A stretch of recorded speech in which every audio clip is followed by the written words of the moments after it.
Mining versus buying just the coins, which is better?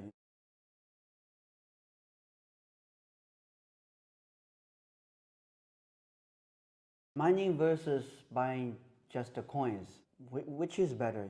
Because the machines, they can crash in the price. If you put the same amount of money to just buying the Casper or lithium, is that even a better idea when there is too much risk involved in investing in these machines and getting these machines to the shelf? Well, for me, I will prefer always mining because for me, mining, I told you before, I have to support the coin because whenever you have a miner, you are helping on solving the transactions. And this show that you are very loyal to the project, that you are using your energy to help the coin, to support the coin. You will get block. You will get like benefits from the coin itself when there is like updates like Caspa now. We can see the transactions and the block and the profit is increasing, as well as with Bitcoin and fractal Bitcoin for now. We can see increase in the profit. So we as a miners, we like the dirty work all the time. I don't like just to buy the coin and wait and just sell and buy and sell. I don't have mood for this. I just want to put the miner. He's like a donkey for me. He will work for me. He's like a slave. So for me, I always like to buy the miner and put it on shelf and see it working. So you are working for me now. You have to pay my bills. You have to do everything for me. You have to make me rich. So this is how I talk to my miners. So I bought the miners, and my idea is to just get away from everything and just relax and watch the market from behind. For the traders, I think the trader can do that and they can get profit, but they have to focus more. If they lose their money, there's no return. But the miner, if the market crash, you still have the miner. You still have the miner. Will still keep mining for you until the market like healed, and you can sell it even later. The market, you can sell it. You sell it even sell the miner to the newcomers.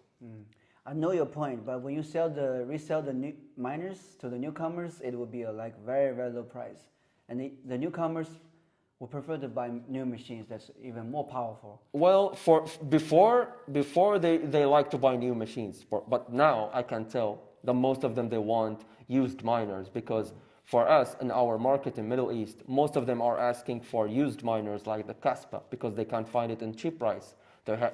So most of them they will buy a lot of miners used, so they can still mine the Caspa and hold it for the future. But that means there is a big losses for the people who bought the new machines in the beginning. Yeah, That means that that means there is a risk in the crypto game, of course. Yeah. A little bit too hard, a little bit too Yeah. big, the risk. You have to always think before you do any step, but you cannot guess what will happen in the future. As I said, no one expected what will happen to the Caspa machines for the prices. I was shocked personally what happened, like AL3 maybe the KS3 or KS5M for Ice River. The price went to 2K, then Bitmain went to 1K. I don't know how. So it's just, I can tell it's just a business game, but the miners was very shocked. But no one can do anything related to that. But I hope so. I hope so. In the next miners, like the price will be reasonable for the first batch of each miner. I hope that. How much of the money that people have do you suggest people can spend on mining? Like 20%, 30%, or 50%? Because you said we should need to do our due diligence, do our research. We should consider all the risks. So I think a good idea is not to take too much of your pocket money to do mining. Just control the risk to a level that you can take. There is no limit to the risks in crypto because it depends on you. If you will put all your money in one miner, like the AL1 first batch, it was cost around 31K US dollars after coupons. Without coupons, it is 44K. Yeah. So if you will buy 3, 4, 5, 6, if you are not rich, you know that it is risk. It is risk. But you are buying it because you will be the first person who's going to mine a lot of coins.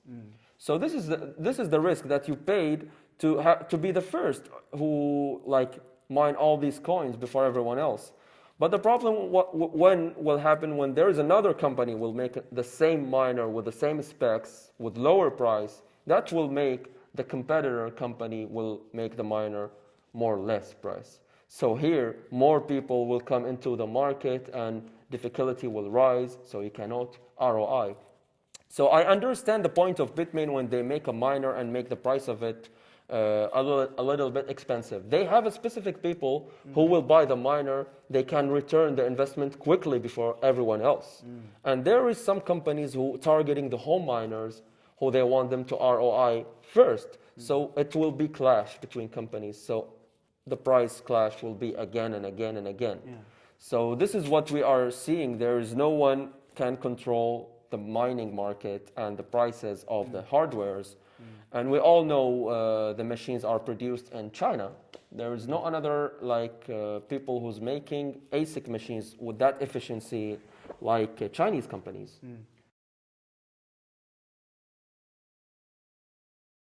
So which strategy do you think is better for the community? The Bitmain strategy or Ice River strategy? Because the Ice River looks like they are making mining easier for people to start with.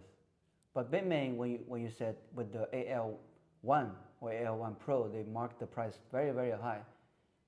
Although I know that those who want to get early in the game, they are willing to spend so much money on the first batch. Who is making mining easier? Is it Ice River or? Well, Ice River is making it easier, definitely. Yeah. Making it easier for everyone to buy the miner. Everyone can be like access to the miner. This is a good thing. The bad thing about this is they cannot stop selling the batches because they have AL3, AL2, AL0, AL1. So everyone will buy the miners, but difficulty will still rise and rise and rise. And even if you are going to reduce the price, still you cannot ROI it because there is a bunch of miners will be on the market from one company. Yeah. Bitmain releasing only one miner, and there is, let's say, limited batch. Let's say 100 unit, 200 unit. So if they make this a strategies and there is no competitor made any miner, these 200 miners will return their investment quickly. Yeah. But when there is a competitor, like he's selling cheaper, you have to change your strategy as well. Yeah. You have to lower the price. So here things we cannot understand what will happen, and we cannot expect what will happen, because what I also supposed or I also hope, and I suggested that, is the first batch should be always not very, very expensive, but not very, very cheap. So there will not be manipulation in the market because, all rich miners can buy a lot of miners and just mine the coin for themselves. So the coin will be centralized for them, like what happened to the Radiant. There is a company called the Entity who was mining for themselves and selling. So mining was like, I can tell the market was crashed all the time.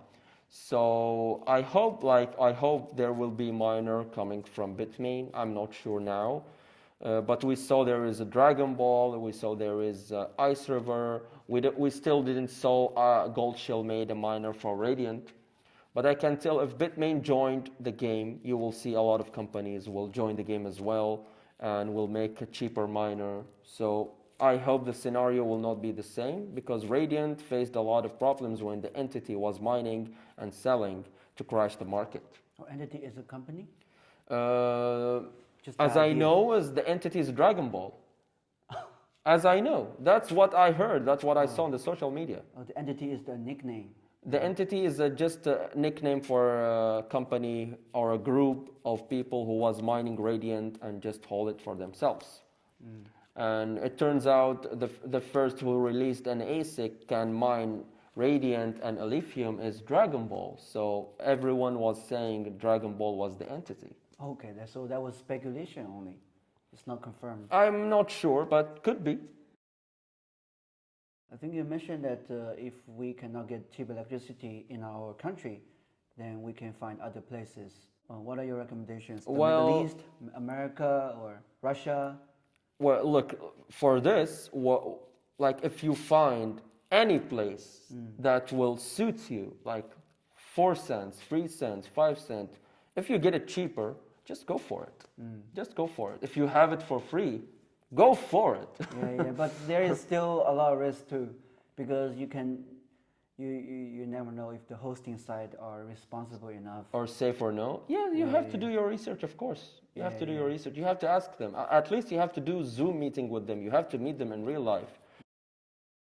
Just don't go for something called cloud mining from not trusted companies. I know just 2 trusted companies you can go cloud mining is Bitfufu and Antpool.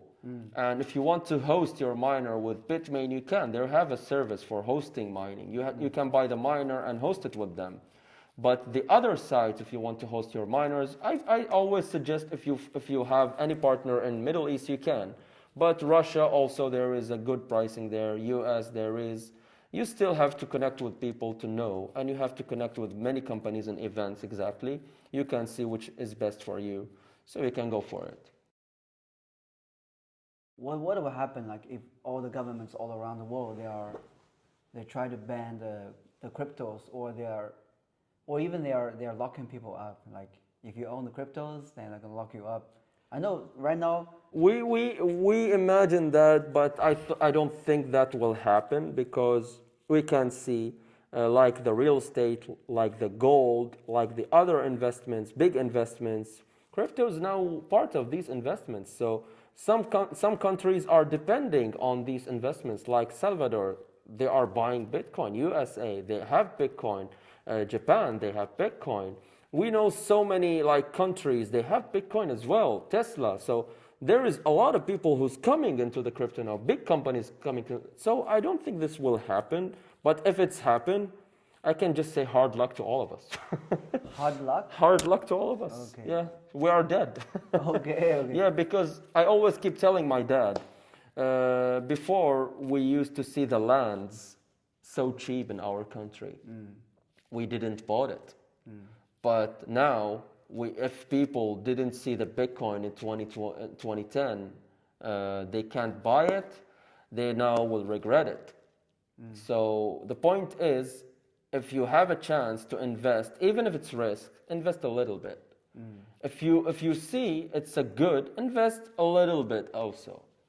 So if you trust it and you want to risk it all, I will not stop you, but you have to, let's say, do your research before risking it. So this is what will happen with every investment, like stocks, gold, real estate. Everyone, if they didn't try this risks, they will never know what will happen in the future.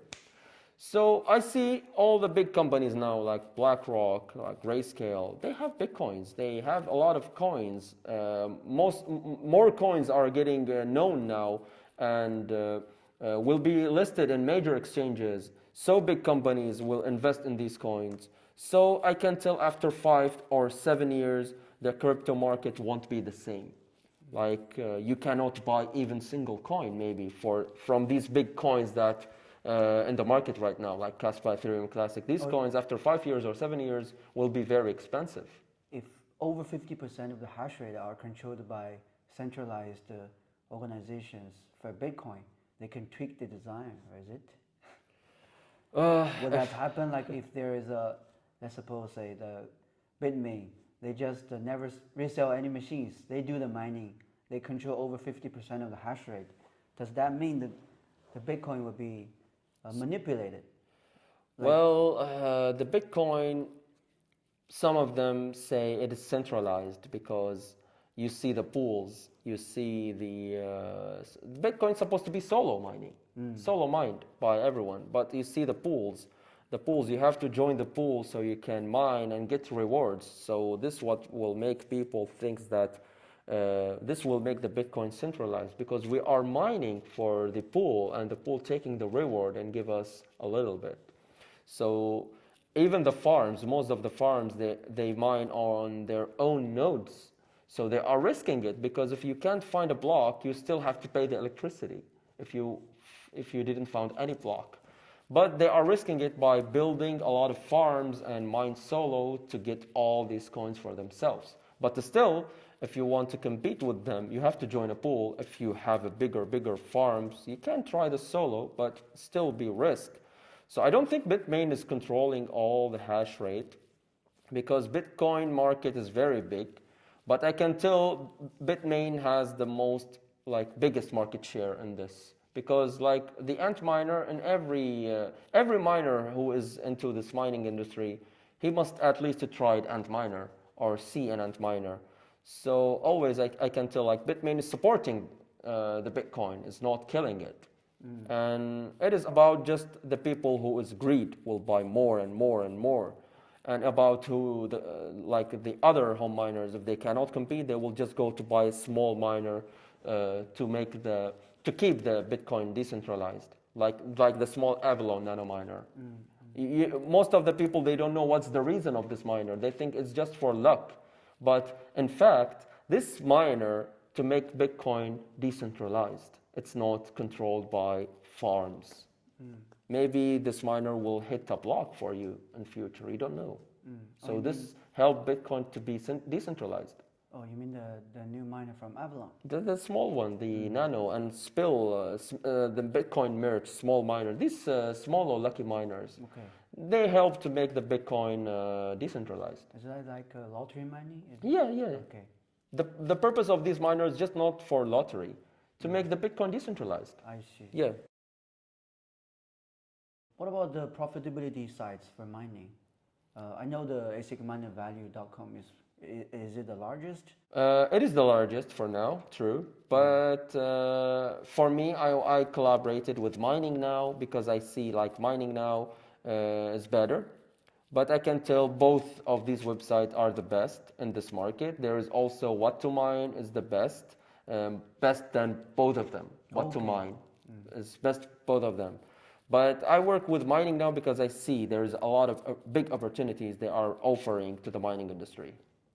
Oh, so What to Mine is the best? For me, if to be honest, yes, What to Mine is the best website, but I prefer to use Mining Now all the time. Okay. What about buying the machines? Do you recommend buying machines from Bitmain or distributors or resellers or? For the first batch, if you always joining Bitmain events, you can get coupons from the events. The first batch, always try to get it from Bitmain because when you get it from Bitmain before everyone else, before the resellers will increase the price after the batch will be sold out. Like what happened to the K3, K7, X5, so many miners. If it's really high demand on these miners, if you can't get it from Bitmain, you have to buy it very expensive from the reseller. So try always to grab it with coupons from Bitmain website. If you can't find it, just go find a trusted reseller like Charlie. You can just buy from reseller that you trust, so you won't fall into scam. Do you encourage people to start mining? Definitely, yes. Simple question. Start mining today or tomorrow. Mining for the win. Because even though I'm a miner reseller, right? But if people ask me for advice to make money or get rich, I definitely would say, hey, consider buying some cryptos. I wouldn't say hey, start mining. Maybe because in China it's banned. No, this is even outside China. I wouldn't. But you have to start. There's a lot of opportunities now. There is not only Bitmain making miners. There is AlphaPex who's making home miners. There is Bitmain. There is Ice River. There is Goldshell, Canaan. Canaan recently, I don't see big opportunity from them because Canaan making only Bitcoin miners. So Bitcoin mining, I can see there is no one can compete with Bitmain and Bitcoin miners, especially because of the efficiency and the quality. The other miners, I can see Ice River is making a good progress on that. And still, Bitmain still kicking all the companies' ass. I heard that, the What's Miner is said to be having more durable quality, in terms of resisting the heat. Yeah, you know. that's true. That happened in Middle East, but for now there's no. This is not longer because the new models from Antminer is always resist to the heat, resist to the humidity and everything. This is was with the latest. I remember the M50 maybe M50 for WhatsMiner was good, but their new products now very expensive, not efficient, and cannot resist the heat as usual as before. Okay. So every Bitcoin miner now, this is not an advice, this is not a financial advice. I can tell Bitmain is the best in Bitcoin mining for like a long time right now, for Bitcoin mining. Okay. Do you have anything else that you want to share with the viewers? I will just like to thank Charlie for having me to have this discussion about mining, and I wish we can see you in Bitmain events, and you can follow our social media and his social media and subscribe to his channel. We do a lot of reviews in our, and my advice to everyone is if you are mining, don't surrender. Just keep mining. Just do what you love. Someday you will be the first in your family who will gain 1 million US dollars. You were one of them? I do. In today's video, I tried to ask you some challenging questions, you know, because I don't want to make this video like a shilling video for mining, you know. I tried to ask serious questions. Yeah. I hope you don't feel No, of course. offended or anything. I you know? can tell, like for everyone, the mining isn't a fun game. It's very risky. Yeah. You will lose a lot. You will understand a lot. The best thing, like I can tell, the profit is nice, but there is a thing best than profit is to learn about this industry more, and you will see the difference. When we're meeting asicminervalue.com, the guy, you're trying to give him some challenging questions. I've tried to do the same. No, Yeah. it's okay. It's okay for me. I like to take challenging questions because I'm answering over 100 questions in Telegram and TikTok and Instagram. I'm doing all this myself. I'm doing that because I really want the people to make wise decisions. You're be a good shill. man. I don't want to be a shill. That's why I have. You're a good man. I'm not a good Thank man. you. I'm You are, Satoshi. you know, just want to find out the truth. You know, like how people can approach about this idea. True. Yeah, The idea is not easy for everyone. Even us in Middle East, there is a lot of people who was in investments and other things, like in business and real estate, and when they come to us, what is mining? What is Bitcoin? How this machine can generate money? Some of them, they ask me if I'm not in good mood, what does this machine do? I can just tell him, this machine make an ice cream. Do you believe it? He said, what? I said, yeah, it's make an ice cream. If you want to buy it, just buy it. If you don't, just go. Maybe there is some silly questions you cannot answer. So my advice to the people, always try to find your trusted source to learn from. Try to find a good group to learn from. Don't fall into scams, because the scams in this crypto world is very, very, very clever these days. There's a lot of people who's very, very clever, know how they scam you, how do social engineering to scam you. So be careful always. Try to always buy from the official websites or just buy from the official people. Try to get away from the imposters. You have Charlie, his channel, you have all the websites of the official companies. Try to contact with them to check if they are real or no. So you don't to transfer 1 million US dollars to someone impersonating Charlie, and later he's not Charlie, he's maybe Abdul from Africa. You know. Hey, okay, brother. I really appreciate you taking so much time with me for today for the interview. Yeah, you have to. it's my honor. Yeah, sorry for taking too much of your time because you have to rush for the after party. Maybe that's pretty much for today's video. I hope you enjoyed the video. I look forward to see you in the next video. Thank you. Thank you, brother. Thank you.